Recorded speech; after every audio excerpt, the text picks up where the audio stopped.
एक समय की बात है, एक अश्वपति नाम के राजा थे। उनकी कोई संतान नहीं थी। राजा ने संतान प्राप्ति के लिए अनेकों यज्ञ किए, जिसके फलस्वरूप उन्हें एक तेजस्वी कन्या की प्राप्ति हुई। राजा ने कन्या का नाम सावित्री रखा। समय बीतता गया और सावित्री विवाह योग्य हो गई। एक दिन राजा ने सावित्री से कहा, सावित्री, अब तुम विवाह योग्य हो गई हो, इसलिए स्वयं अपने लिए योग्य वर की खोज करो। पिता की बात मानकर सावित्री मंत्रियों के साथ यात्रा पर निकल गई। अनेक ऋषियों के आश्रमों, तीर्थों और जंगलों में घूमने के बाद वह राजमहल लौट आई। संयोगवश उस समय उसके पिता के साथ देवर्षि नारद भी थे। सावित्री ने उन्हें प्रणाम किया। राजा अश्वपति ने सावित्री से उसकी यात्रा का समाचार पूछा। सावित्री बोली, पिताजी, तपोवन में अपने माता पिता के साथ निवास कर रहे सत्यवान मेरे लिए योग्य हैं। मैंने मन से उन्हें अपना पति चुना है। सावित्री की बात सुनकर देवर्षि नारद चौंक उठे और बोले, राजन, सावित्री ने तो बहुत बड़ी भूल कर दी है। यह सुन अश्वपति चिंतित हो गए और बोले, हे देवर्षि, सत्यवान में ऐसा कौन सा अवगुण है? इस पर नारद जी ने कहा, राजन, सत्यवान के पिता शत्रुओं के द्वारा राज्य से वंचित कर दिए गए हैं।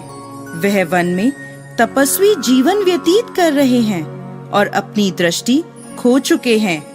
राजन, सबसे बड़ी कमी यह है कि सत्यवान अल्पायु है। 12 वर्ष की आयु में से अब उसके पास केवल 1 वर्ष की आयु शेष रह गई है। नारद जी की बात सुनकर अश्वपति ने सावित्री को समझाया कि वह किसी दूसरे उत्तम गुणों वाले पुरुष को अपने पति के रूप में चुन ले। सावित्री बोली, पिताजी, नारी अपने जीवन में केवल एक ही पति का वर्ण करती है। अब चाहे जो भी हो, मैं किसी दूसरे को अपने पति के रूप में स्वीकार नहीं कर सकती।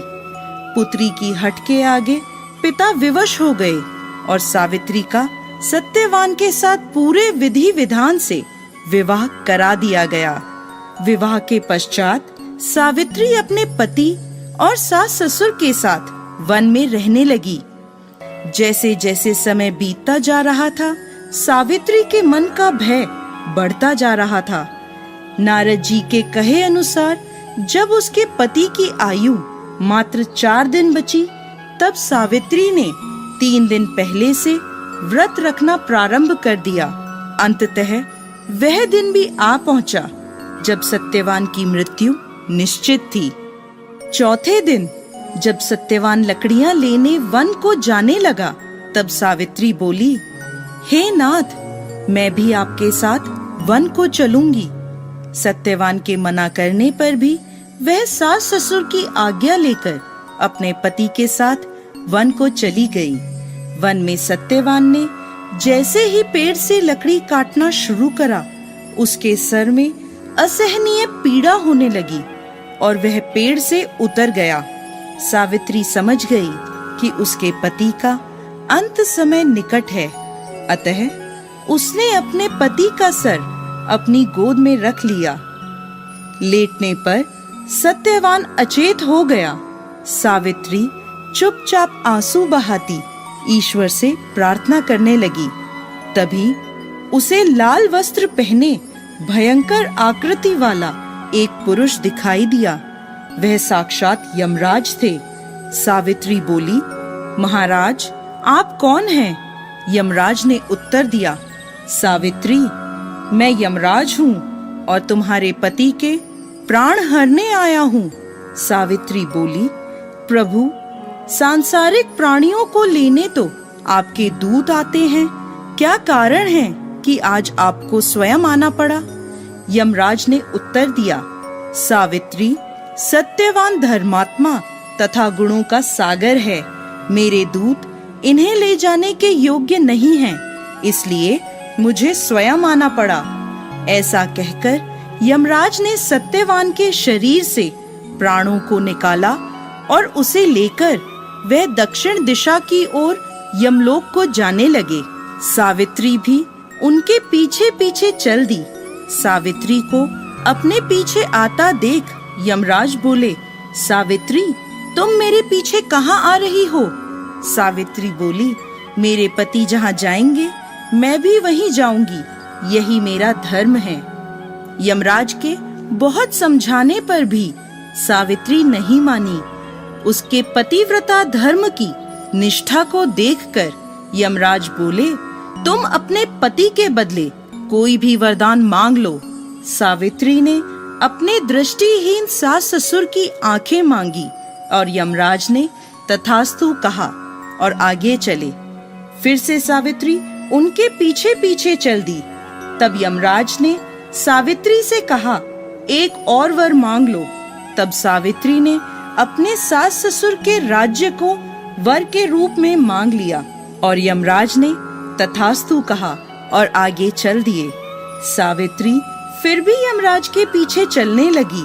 अब यमराज बोले, चलो और एक वर मांग लो।